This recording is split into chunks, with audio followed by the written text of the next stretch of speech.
Every man in this movie is weak and he cries. They're all emotional. Is that true? They're all emotional. They're all This emotional. is what they did with James Bond. They turned him from a steely-eyed dealer of death who, romanced woman after woman, who drank heavily, smoked, shot people, and they turned him into this blubbing cretin. Yes. And I was like, why would you do that? And then they're doing it to Superman. Why have they all got to cry? He's never like stoic. He's never a person that commands the moment. This is Superman. When Superman is in your presence, you should be in awe of that moment at all times. And half the time, they're treating him like he's the dumb jock in school, but we have to kind of respect him because he can throw the football far. That's kind of how they treat Superman in this, where they're kind of like, what do you do? And they second guess him. He always needs help. And I didn't like it. And again, I want to preface this. This is not against James Gunn. I hate James Gunn as a person, but I love him as a director. I think he's a phenomenal director. I think he's a great director. And all of his stuff has been good, but none of it worked. The comedy was weird. Crypto made me like Baby Yoda. That's how annoying Crypto was in this. I want to state this as well. I was the first one covering this movie. And it's crazy now that they're covering Superman on Piers Morgan. Do you guys understand what an achievement that is?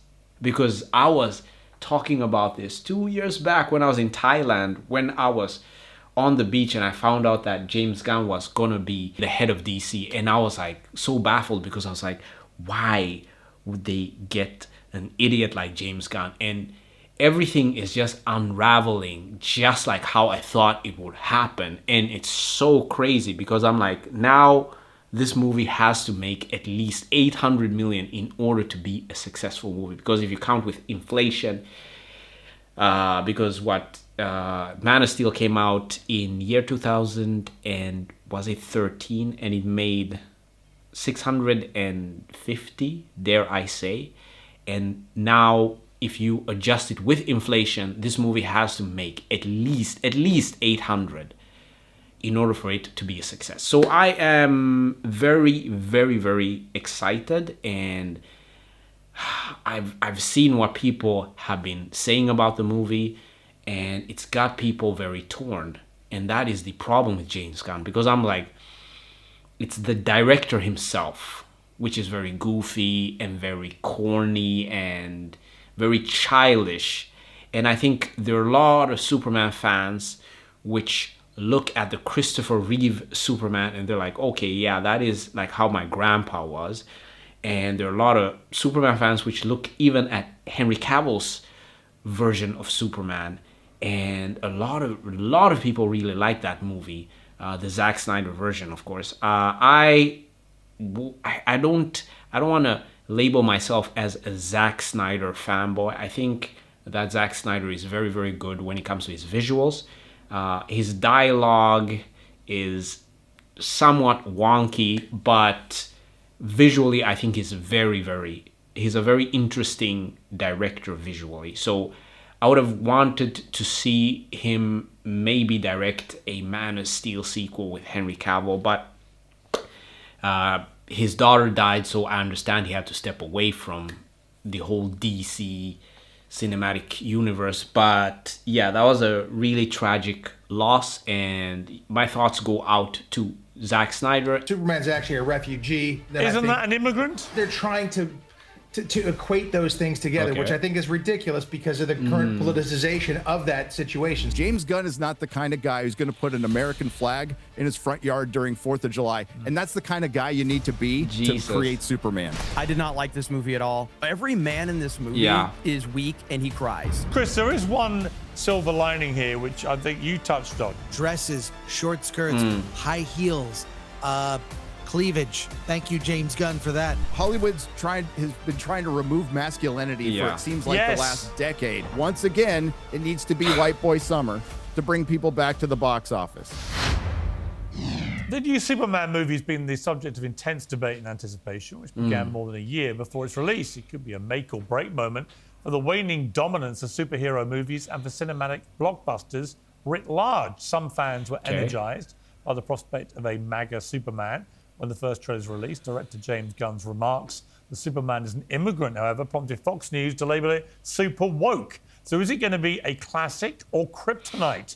Joining me with their blistering whistle-stop verdict, Superman himself, actor Dean Cain, Gary Buchler, a.k.a. Nerdrotic from the Nerdrotic YouTube channel, Jeremy Griggs from Geeks and Games, and publisher of Film Threat, Chris Gore. Well, welcome to all of you. Right, Dean, let's start with you as the resident Superman expert, because you played him.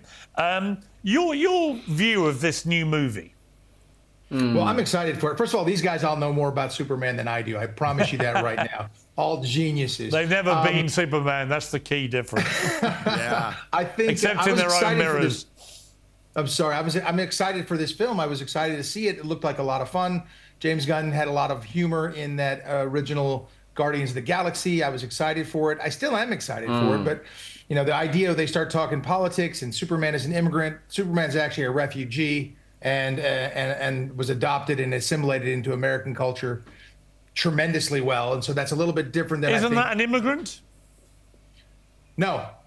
No? It's a refugee. Well, refugees are immigrants, so aren't they, really? Well, yeah, but you got to understand, Pierce, the United States is the most immigrant-friendly country on the planet by far. We take more than the next 4 countries legal immigrants every year, more than the next 4 countries combined every single year. Right. So why would you mind if a narrative is that Superman's an immigrant? Okay. Why wouldn't that be a No, thing I don't to mind celebrate? that narrative, but the truth is he is a refugee. He is a child and a refugee. It's because they're trying to equate those things together, which I think is ridiculous because of the current politicization of that situation. So that's the part that makes me go, look, don't try and make it all woke and crazy.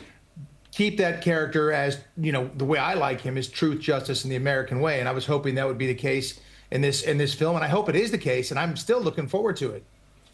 Okay, let me bring in Nerdrotic. What do you feel about this? I mean, I've read quite a few reviews spinning around online, and the general view is it's not bad, bordering on quite good, that it's not as political as people are trying to frame it. What's your view? Oh, it's not woke at all. What Variety was doing, Mark Melkin particularly, because he's really good at his job, is baiting adult pretenders into saying something stupid, and they did. And I overall, despite what I felt about the trailers, I thought the marketing was, they at least tried to be fun. And first of all, I don't think James Gunn is a racist, and I think he was just baited into, I guess, saying something political when it comes to the Superman movie. And I understand why a lot of people maybe might hate him and they want him to derail this movie. I'm one of those people, so yes, I get it. But I'm just like, when I watched all of the interviews, he did not really say anything which was crazy, if you think of it. I think he's just, I guess, a Democrat, and maybe that's a conflict which I guess the MAGA movement have with this Superman version, or this version of Superman and James Gunn. So I think what James Gunn should do is just let his movie speak for itself. Honestly, if you really believe in your movie, let it do what it's gonna do, and let the families gather together and go and watch it. Because right now it kind of feels like if this becomes political, then you're gonna divide half of America, and you need the other half to watch this movie. And it was By the way, I had breaking news on her. I went to the first night of Evita in London's West End. She's the lead, and she was absolutely brilliant. So even though she's very irritating in her public pronouncements of a woke nature, and she basically bombed the Snow White movie because of it, she's actually an incredibly talented performer. Pierce, I have to agree with Pierce there. I think Rachel Zegler is one of maybe the most talented actors out today, because I watched I think it was like the Hunger Games, and I remember watching that movie because it was just after she said the things about Snow White, and I was really put off by that. But I remember watching the movie and me just being totally blown away by her performance. If you guys have not seen, I guess it's the Hunger Games prequel, the story about how the character Snow became Snow. You guys have to watch that because I think that is such a good movie. It shocked me. It did, actually. It surprised me because I was not expecting it to be such a good movie. And it reminded me a little bit of the story of Anakin. Can you ask her to stay over and do those Yeah, I was going to say that's great. Can you keep her? That will make us all happy. We're happy to hear that she was great. I actually posted, I tweeted her or sent it to her on X to say, look, just park the politics and the woke stuff and focus on your incredible talent. We'll all be very happy. Yeah. Anyway, back to Superman. Back to Superman. Back to Superman. Yeah. Despite all of that last minute trip where Fox News said it was woke and people were worried it's going to be political. No, that's not the problem with this movie. Okay. The problem with this movie is it's overwhelmingly whelming. It's just mid at best. I know some people are going to like it. Somebody here absolutely hates it. And we're going to get back to like a normal conversation with this, the kind I used to have in my comic shop where we'd be just fighting over plot points and story structure and adaptation of character or interpretation of character in the comic shop. That's what, and the discourse is going to be crazy. I will say without a doubt, the Snyder bros out there are going to have a field day with this. Well, let's find a sniper bro. Jeremy. I'm definitely not a Snyder bro. Zack Snyder does not like me, and I don't like his movies, but I liked his version of Superman better than this one. Now, I was looking forward to this movie. I like James Gunn stuff. I've liked all of his Guardians movies. I even liked his movie that he didn't direct it, but Brightburn. It was like an evil take on Superman, and I enjoyed that one. I did not like this movie at all. This movie drove me crazy because Superman is very weak in the movie, and he's always in a defensive state. Yeah. This is so interesting, actually, because if you think of Zack and you think of Gunn, they are just two sides of the same coin. Zack is doing the exact same thing that Gunn is doing with Superman. They're just doing it in two different ways. Zack wanted to humanize, I guess, Superman and make him more grounded. So he took what Nolan was doing and then just created a super gritty version of Superman, very realistic and all of that. So I understand that Zack wanted to make him more realistic, wanted to make his world more realistic. So I get this, like, where he's taking versions of Batman and just like adding it to Superman. But the good thing about Zack is he understands what a superhero is. Gunn doesn't really understand that in the same way. I think Gunn is coming from a very goofy, a very silly place, and he is giving us a more weaker version of Superman. Now, I haven't seen the film, but what I've seen when it comes to all of the marketing and all of that, he's giving us a very human version of Superman, and that is the problem. Superman is not a human. Superman is an alien. If Superman is an alpha male, and that is his genesis, then you can't make him into a wimp. That doesn't work. That's why I think people have so many problems with this movie, because they're trying to change the essence of Superman, and that you can't do. And Snyder understood that. Snyder understood, like, okay, yes, I can, I guess, change the world around Superman, but I can't really change Superman himself. Feels like the movie feels like a recap video of the first season of a Superman TV series. It moves so quickly. And once you, it's like jangling keys, every scene, jangling keys. But the thing it gets right is the character of Superman. I think this is early in his heroic career, so he's making more and more mistakes. I like David Cornsweet. At the same time, they changed the lore about his Kryptonian heritage, and I despise that change. I think I hope they fix it at some point in the future. Krypto, I didn't mind. People love dogs. But this is so the polar opposite of what Zack Snyder did. A more adult vision of Superman, a more serious approach. And James Gunn took literally the opposite approach on almost every choice. It's colorful, it's goofy, it's much more comedic. And, a lot of the comedy doesn't land, but some of it's very good. So who's been your favorite Superman? I mean, who is to you Wow. the epitome on screen of what Superman should actually be? Mine would be Christopher Reeve. Right? I just thought the first was the best. He was Superman.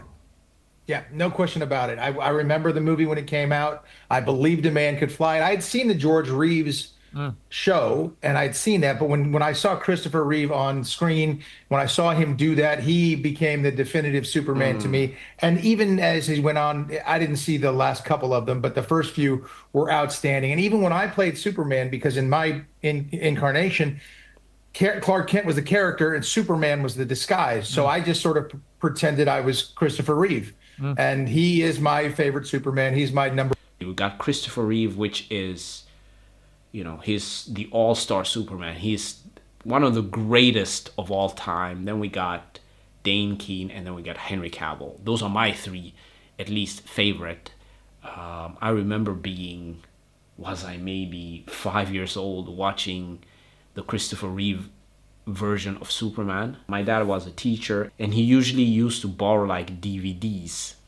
And I remember putting in a DVD once of Superman, and it just changed my life. That is when I knew, like, I want to work with media, because that movie, if it wasn't for the Superman movie, I think that I would not be doing YouTube today. So it's very personal for me. I had a major moment last night because my daughter she's 13, nearly 14, going on 34, and she said to me, "Let's have a movie night." It was just me and her on last night. I said, "Great." And then thinking, hopefully it won't be one of those, 13-year-old girl movies. And she went, "Why don't we watch Top Gun Maverick?" Which I think, Nerdrotic, you certainly know, is one of my favorite movies ever. And we sat and watched it, and she absolutely loved Top Gun Maverick, which for me is a massive breakthrough moment as a father. But because it means I can now segue her into Rocky, I can segue her into The Godfather. There's no limit now. And once we've crossed the Rubicon of Top Gun Maverick, will she like Nerdrotic, do you think, this Superman, if she likes Top Gun Maverick, or is it going to be too young? I don't think she will. Top Gun Maverick is one of the best films of the last decade, easily. And this is at very best forgettable. Right. It's absolutely forgettable. There's no through line. The characters are paper thin, and ultimately James Gunn was not the right guy for the job. We all in the nerd sphere, we all questioned if this guy, who was really good at taking quirky characters, including a raccoon, and making them relatable, could he do something with a traditional character. That is what I've been saying the whole time. That is what I've been saying. It's so crazy. Like, when I say it, then I get crucified in the comment section. Crucified. But when other people are saying it, then it's like, oh my gosh, yeah, they make a lot of sense. I'm like, that's what I've been saying the whole time. It's nothing to do with the dude. I don't hate the guy. Okay, a little bit. I hate him just a little bit, but it has nothing to do with him specifically. It just has to do with what he has done before. Like, I can't go to a hamburger place and order Subway. It just doesn't fit. I need to go to Subway in order to have a Subway sub. You know, and if I want to go to McDonald's to have a Big Tasty, that's where I go to have a Big Tasty. And it's like, it just doesn't work. He admitted himself that he couldn't crack Superman until a couple of years ago. James Gunn is not the kind of guy who's going to put an American flag in his front yard during 4th of July. And that's the kind of guy you need to be to create Superman, to direct a Superman, to write a Superman. Okay, so Jeremy, there's been some pretty snippy reviews. Even The Guardian didn't like it. The Man of Steel, played with square-faced soullessness by David Corenswet, has an uninteresting crisis of confidence in Gunn's cluttered, pointless franchise restarter. The Times said James Gunn's turned the 9th big-screen film into an indigestible mush. Empire's take, the biggest saving grace, Crypto, the cheeky cape-wearing canine sidekick. Superman may not be a great movie, but Crypto's a very good dog. But then Time Out says David Corenswet is the best Man of Steel since Christopher Reeve. So what's your view of what they're saying there? Well, the best Man of Steel since Christopher Reeve course, would be the man on the panel with this. Right you there. know? I Right. mean, so, Thank you. but, you meant you Dean, know, I'm sorry. yeah, definitely not you, Pierce. But anyway, but no, I mean, this is the problem with this movie. And I think with Chris bringing up the TikTok mindset is that's the mindset. This movie moves so fast, and it ultimately is, it's just a bad mix. James Gunn works perfectly with the Marvel Cinematic Universe, but the Marvel Cinematic Universe doesn't work perfectly with DC characters who are more, darker and a little more grounded at times and need a more serious tone. And that's really what happened here. I'm not against the MCU. I recently one of the few people in my sphere that liked Thunderbolts, and most people, Gary, hated that movie. And so it's not about that I'm against the MCU tone. It's that it doesn't work for Superman. Superman needs to be taken seriously. It doesn't mean it can't be fun. You go back to the Christopher Reeve movies, there's some whimsical, goofy stuff in those movies as well, but Superman is taken seriously when Superman needs to be taken seriously. And none of those moments happen in this. He is on the defense the majority of this movie. Yeah, I don't like the sound of that. Yeah, he is always needing someone else's help. Yeah. Always. Yeah. Not only that, Ma and Pa Kent are stupid, dumb rednecks. And I'm from Alabama, so I get allowed to say that, okay? It's like my family is Ma and Pa Kent. They're stupid and they're dumb in this movie. And you as are a person stupid, dumb redneck, Jeremy. That is true. That is true. I'm to thinking if you're going to cast some dumb rednecks, call my family. I mean, come on, what are we doing? But Ma and Pa Kent are very stupid, to the point where you're like, okay, how did you raise this guy if you're this stupid? And I don't want to give a mega spoiler, but there's a huge, huge twist to Superman's story with his other parents, his real parents, that cancels out this whole movie. Okay. It's a disaster. It's a disaster what they did. It bothers me though that they made the... It's worse than Pa. Sorry, Dean. Apologies. No. It's worse than Pa Kent letting Clark get Pa Kent getting sucked up into a tornado. It's actually worse than that scene. It's worse than that. It's That worse Couldn't than even that. get the words out. I was so pissed. But here's the thing that Jeremy said that really caught my attention was that Ma and Pa Kent were really stupid, which drives me crazy because him being raised by Ma and Pa Kent are those small town American values that makes him who he is. And that just kills me because we had that in our show. We also had beautiful women, and I think Terry Hatcher was the best Lois Lane of all time.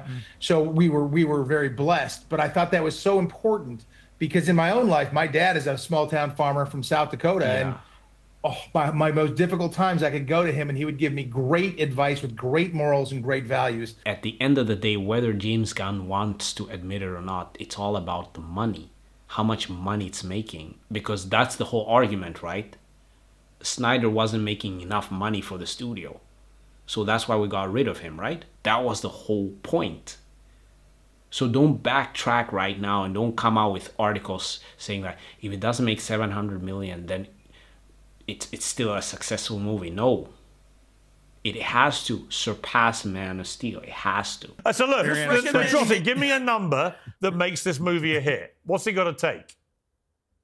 Oh, for James Gunn Superman, or what I like to call Superman's James Gunn, it definitely needs to make $700 million just to make its money back. There's been a lot of conjecture, but if it hits 600, 700, they can move on. They can say, hey, it's a decent start. We have a foundation, and they can move on. Their biggest problem, Piers, was instead of launching an entire universe, you just should have focused on making one good Superman movie. Yeah. And that was their biggest mistake, and this is not it. Well, let's set the bar to be generous at 600 million. Do you think do you think he's going to do that? Yes or no?